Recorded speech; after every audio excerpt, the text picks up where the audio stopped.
আনন্দের সাথে সে বাড়িতে প্রবেশ করলো। সে যখন বাসায় প্রবেশ করলো তখন সবাই একসাথে ড্রয়িং রুমে বসে আড্ডা দিচ্ছিল। কি আলি, তুই বাসায় এসেছিস? কি খবর খোকা? কাউকে কিছু না জানিয়ে হঠাৎ চলে এলি যে?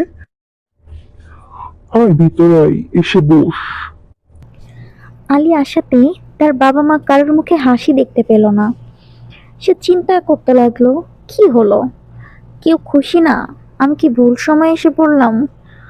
আমি ভেবেছিলাম সবাই কত খুশি হবে, খুশিতে আমাকে জড়িয়ে ধরবে, কিন্তু তার কিছুই তো হলো না। এখন কি বলবি তুই? বলেছিলাম যে ওকে বলিস না, সেই তুই বড্ড আহ্লাদ করে বলতে গেছিলি, এখন সেই তো চলেই আসলো। কি করবি এখন বল? খুব যে বলেছিলি আসবে না, কথার কথা বলেছিস, খুশি করার জন্য বলেছিস, সত্যি সত্যি যে চলে আসবে সেটা কি আমি বুঝতে পেরেছি নাকি? এখন বাদ দাও, চলো দেখি সে কি নিয়ে আসছে। যা নিয়ে আসছে সেগুলো তো নিবে না, বিদেশ থেকে তো আর খালি হাতে আসে নাই, অবশ্যই আমাদের জন্য কিছু নিয়ে আসছে। চলো এখন দেখি কি নিয়ে আসছে, আমি আগে যে দেখে আসি।